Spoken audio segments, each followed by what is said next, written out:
Assalamualaikum warahmatullahi wabarakatuh. Alhamdulillah nahmaduhu wa nasta'inuhu wa na'udzubillahi min syururi anfusina wa min sayyiati a'malina. May yahdihillahu fala mudhillalah wa may yudhlilhu fala hadiyalah. Asyhadu an la ilaha illallah, asyhadu anna Muhammadan abduhu wa rasuluh. Arsala rasulahu bil huda wa dinil haqqi liyudhhirahu ala dini kullihi wa kafa billahi syahida, amma ba'du. Teman-teman yang saya hormati, alhamdulillah pada kesempatan ini kita masih diberikan berbagai macam nikmat, terutama nikmat yang paling besar adalah nikmat iman, nikmat Islam, nikmat sehat walafiat, beserta nikmat-nikmat yang lainnya, sehingga nikmat-nikmat tadi tidak bisa kita ukur dan tidak bisa juga kita sebutkan secara menyeluruh. Intinya, nikmat-nikmat yang selama ini Allah berikan tidak bisa kita hitung-hitung. Yang pasti kewajiban kita adalah untuk mensyukurinya nikmat-nikmat tersebut.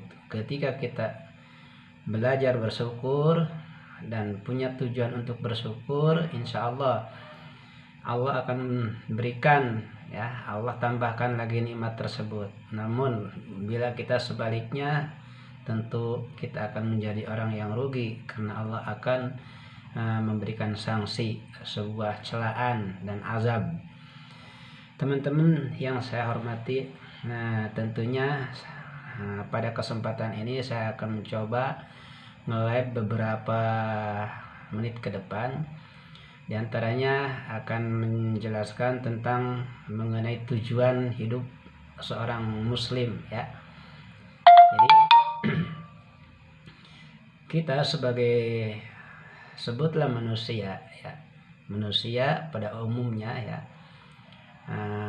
tidak terlepas dari tujuan. Terutama kita sebagai seorang muslim punya tujuan itu tidak terlepas dari sandaran kita untuk mencapai ridha Allah.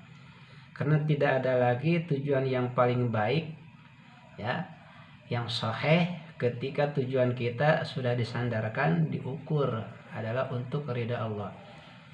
Ketika itu yang sudah kita lakukan, ketika itu yang menjadi tolak ukur ridha Allah yang kita niatkan, maka semuanya akan menjadi indah.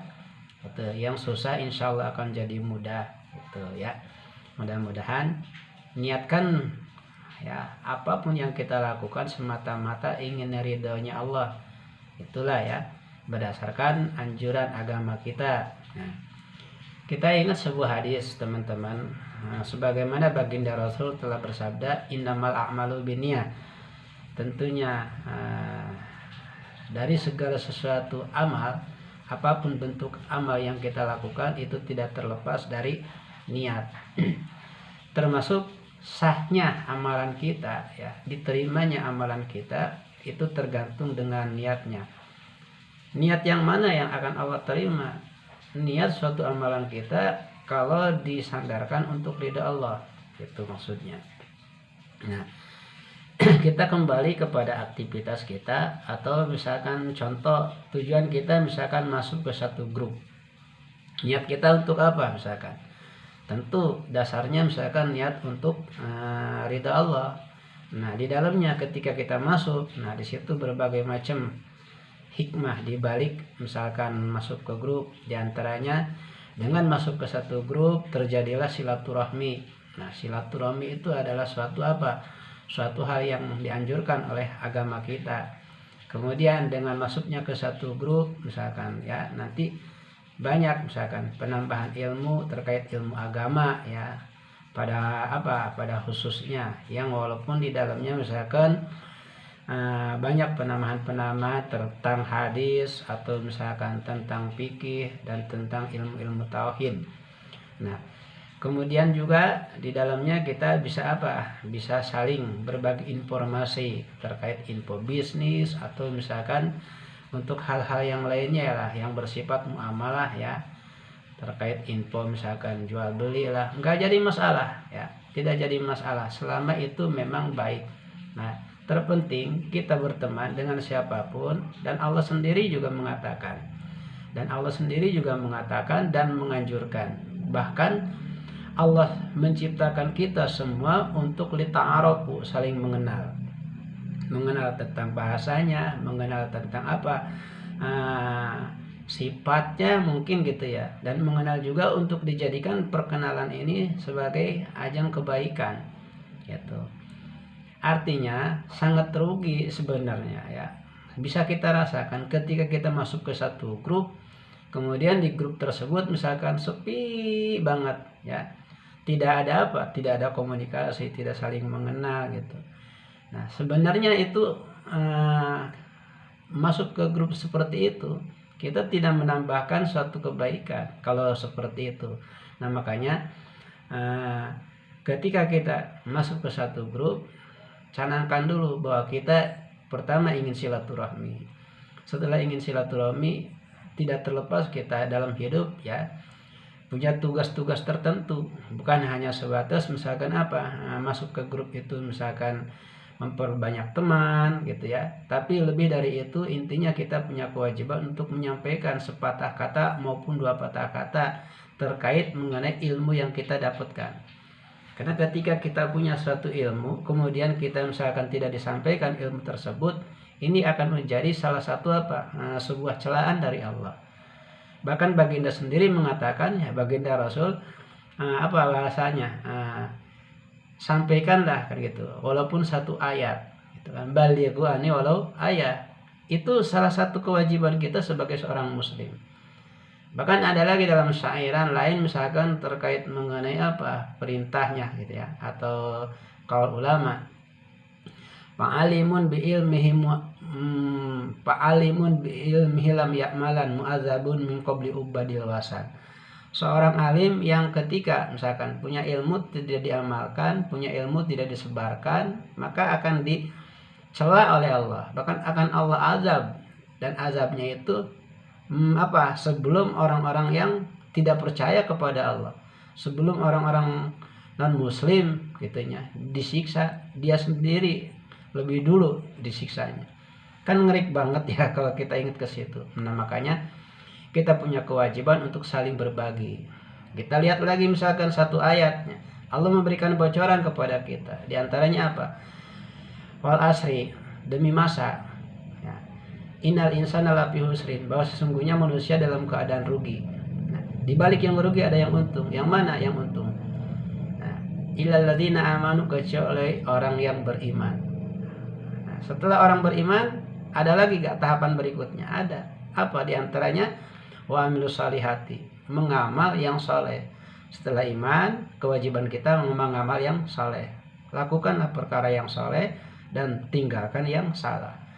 Tahapan yang berikutnya apa? Tahapan yang ketiga yaitu watawassaw bil haqqi watawassaw bis sabri, saling mengajak gitu kan, saling diskusi, saling memahamkan. Nah ini apa titik tekan kita setelah kita iman mengamalkan yang soleh, kita punya kewajiban untuk saling memahamkan. Ingat ya, untuk saling memahamkan, bukan untuk saling apa memaksakan. Karena jangankan sekelas kita, Rasul sendiri Allah hanya memberikan perintah ya, mengingatkan innaka laminal mursalin. Di dalam surat Yasin kan begitu. Engkau Muhammad hanyalah memahamkan. Engkau Muhammad hanyalah sebagai utusan. Engkau sebagai utusan dan Al-Quran berupa risalahnya. Engkau sebagai Rasul, Al-Quran berupa risalahnya. Sampaikan, ingatkan, pahamkan. Jangan memaksakan. Ya. Antara kita sesama kita yang seagama tidak boleh kita saling memaksakan. Ada juga kita harus memaksakan diri kita. Kenapa? Karena untuk dapat ikhlas pun kita harus ada proses ya. Agar kita bisa ikhlas pun ada proses. Agar kita terbiasa pun di dalam apa berbicara di depan orang pun sama, ada proses. Tidak langsung bagus tentunya kan gitu ya. Nah itu jadi nah itu diantaranya. Makanya antum kata Allah, engkau Muhammad hanya sebatas utusan. Dan utusan berarti wajib melaksanakannya, pahamkan. Jangan sampai apa aturan Allah berupa Al-Quran dan Al-Hadis dijadikan perdebatan. Jangan gitu. Karena Karena gini, pada dasarnya kita memang ya, dalam katakanlah seorang muslim yang seakidah ya, seorang muslim yang seakidah ya, ada yang boleh berbeda, ada juga yang tidak boleh berbeda dalam satu hal. Apa yang tidak boleh dalam satu hal, misalkan tidak boleh berbeda, contohnya dalam kaitan akidah, seperti contohnya misalkan adanya Allah cuma satu-satunya yang disembah, kan gitu ya. Kemudian apa? Terkait misalkan apa? Rasul kita sebagai Muhammad, dialah misalkan apa? Rasul yang terakhir. Ini tidak boleh berbeda dalam hal ini. Kalau memang kita punya keyakinan berusaha kepada Rasul Muhammad. Allah cuma satu-satunya dan tidak apa? Tidak beranak dan tidak pula diperanakan. Ini hal-hal yang tidak boleh berbeda. Adapun perbedaan yang bersifatnya misalkan furu'iyah, kaitan madhab, misalkan apa yang sifatnya terkait mengenai sholat sunnah gitu ya, atau misalkan cara pembatalan wudhu harus seperti ini, misalkan wudhunya pembatalannya seperti ini. Kemudian misalkan apa lagi terkait misalkan sholat, kemudian pembatalannya sholat itu seperti ini. Nah itu boleh berbeda tergantung misalkan kita nginduknya ke mazhab yang mana. Kalau mengenai berhubungan yang sifatnya ibadah yang sifatnya ruhiyah lah katakan ya. Tapi kaitan dengan akidah kita tidak boleh. Ketika misalkan ada, maksudnya tidak boleh berbeda. Ketika di antara kita kaitan dengan ibadah ada yang berbeda, nah ini berarti bisa jadi kalau berbeda berarti nggak sama. Ketika sudah tidak sama, bisa jadi ya agama pun beda agamanya pun. Karena yang namanya yang namanya yang kaitan dengan akidah sama sekali ya tidak boleh berbeda. Makanya kita yuk bersatu gitu, mudzakarah maksudnya ya, tidak untuk saling memaksakan dan tidak pula kita untuk saling menghujat. Karena perbedaan yang indah itu ketika perbedaan kita saling memaklumi. Walaupun misalkan dengan non muslim ya, kita hargai secara secara kaitan muamalahnya gitu kan. Nggak boleh kita hasud, nggak boleh. Bahkan Rasul sendiri mengatakan ya, menjamin agama kita untuk saling untuk saling menghargai itu dalam batas-batas tertentu. Itu yang disebut yang disebut kita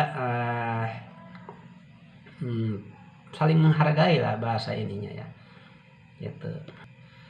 Itu yang disebut namanya toleransi ya, toleransi. Nah, jadi toleransi itu seperti itu, menghargai pendapatnya gitu. Tapi bukan kita memaksakan terkait masalah keakidahan gitu. Jadi toleransi antara kita dengan sesama sesama umat beragama gitu. Silakan mereka melakukan agamanya masing-masing, peribadahannya masing-masing. Kita pun lakukan ibadah kita masing-masing sesuai dengan kepercayaan kita masing-masing. Artinya tidak saling mengganggu gitu maksudnya.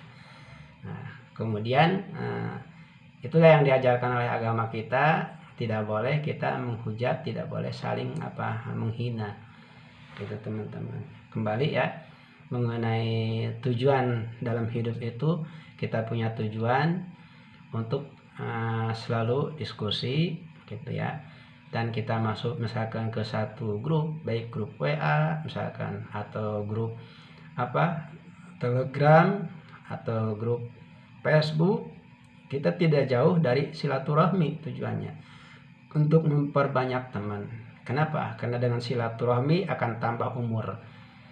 Jadi secara makna luas ya, umur itu ziyadatul khair lah, tambah-tambah kebaikan. Kemudian dengan silaturahmi tajlibu rizqo, akan narik rizki, dan dengan silaturahmi kita akan terhindar dari su'ul khatimah. Jadi akibat misalkan atau wasilah kita silaturahmi akan menjadi husnul khatimah, baik ya di akhir hayat kita insyaallah ya teman-teman. Jadi salah satu di antara kewajiban kita adalah saling berdiskusi, saling keterbukaan. Tanamkan di dalam hati bahwa kita ingin mencari kebenaran ya, bukan untuk menjadikan sesuatu ilmu kita menghujat seolah-olah kita saja yang benar ya. Kenapa? Karena dalam hidup kita beragam kepercayaan, dalam hidup kita beragam misalkan budaya, gitu ya.